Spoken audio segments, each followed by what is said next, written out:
Reflektimi mbi protestën e javëve të fundit dhe nisjen e një faze të re politike dominua në mbledhjen e zgjeruar të qeverisë dhe grupit parlamentar socialist. Kryeministri Edi Rama u ndal gjatë tek mesazhet që sipas tij kanë përcjell protestat qytetare, duke përdorur metaforën e flamingove. Ai bëri dallimin mes protestuesve që i cilësoi të sinqert dhe atyre që sipas tij vijojnë të mblidhen çdo pasdite në bulevardin dëshmorët e kombit për qëllime politike. Prandaj dhe bulevardi i flamingove duhet parë jo si një protest, po si një pasqyrë, që shoqëria na e vuri përpara, duke na sfiduar të shohim vetveten dhe të verifikojmë seriozisht nëse e kemi mendjen dhe zemrën në vendin e duhur për ta qeverisur Shqipërinë e kësaj faze 3, të cilën në radh parë dhe me do e mos duhet ta kuptojmë ne të parët të gjithë përmasat e saj. Unë vetë në pasqyrën e bulevardit Flamingove, pash mbylljen e një epoke dhe fillimin e një tjetër. Atyre njerëzve të zakonshëm që mbushën bulevardin duhet i them një fjalë të fundit. Ju kam dëgjuar. Flamingot nuk i mban në lagun as gardi, as dekreti. I mban vetëm ujë i qetë. Kur uji trazohet, ngrihen, ikin dhe kthehen vetëm kur e gjejnë ujin ashtu siç e duan. Kështu është dhe besimi i një populli. Nuk vritet me një krisëm, largohet kur trazohet uji dhe nuk kthehet me thirrje, po vetëm kur gjen ujin miqësor. Puna më e katërt është një dhe vetme, të mbledhim nga të gjitha burimet.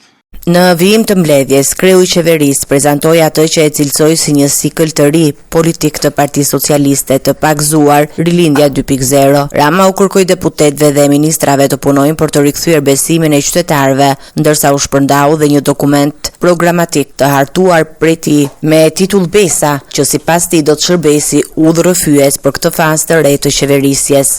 Asnjë fjalë tjetër të gjuhës tonë nuk gjeta që ta thotë më qartë çfarë kthese i duhet mandatit të katërt. Që njerëzit e këtij vendi të mos i përjetojnë më vendimet tona si prerje në besë, të mos ndihen më të padëgjuar, të painformuar dhe përveç se të padëgjuar, të painformuar, të papërfillur. Të mbledhim nga të gjitha burimet, ujin e trazuar të besimit dhe ta bëjmë këtë me empati. Dhe flamingot do kthehen. Rilindja 2.0 është emri që ne i vumë ciklit ri politik. Besa është metoda për ta kthyer atë cikël në një përvojë të re për qytetarët e Shqipërisë. Kryeministri shprehu kritika edhe ndaj administratës publike, duke theksuar se arroganca dhe mungesa e komunikimit me qytetarët kanë ndikuar në krijimin e pakënaqësive. Sipas tij, institucionet duhet të ndryshojnë mënyrën e funksionimit dhe të rikthejnë besimin përmes shërbimit tek qytetarët. Ku pash se sa e padurueshme është bërë për njerëzit mungesa e empatisë së njerëzve të shtetit.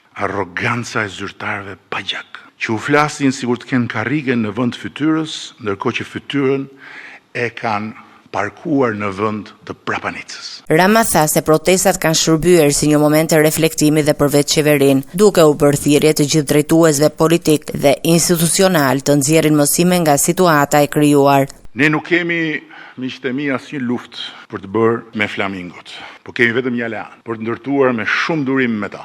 Betejë sot nuk është mes qeverisë dhe qytetarit që kërkon më shumë. Është mes atyre që duan një Shqipëri më të drejtë, më të besueshme, më europiane, në përvojën, në përjetimin, në eksperiencën e individit zakonshëm në raport me shtetin, dhe atyre që e kanë të domosdoshme një Shqipëri të zëmëruar, të përçarë dhe pa besim të shtetit e institucionet të rregullat e bashkëjetesës demokratike. Në fjalën e tij, kryeministri u rikthye metaforave që ka përdorur edhe më herët, duke folur për flamingot, por edhe për ata që i cilësoi korbëlla dhe sorra, të cilat sipas tij përfaqësojnë një qasje krejt ndryshe ndaj interesit publik dhe zhvillimit të vendit. Tani vazhdojnë të kruajnë plagën me nervozizëm, duke u mbledhur si pupla të zeza mbi bulevard apo rrotull parlamentit, pasi zemra e protestës ka ikur, ka shtektuar bashkë me flamingot. Ata nuk janë armiqtë e Shqipërisë, po bijtë verbër të saj.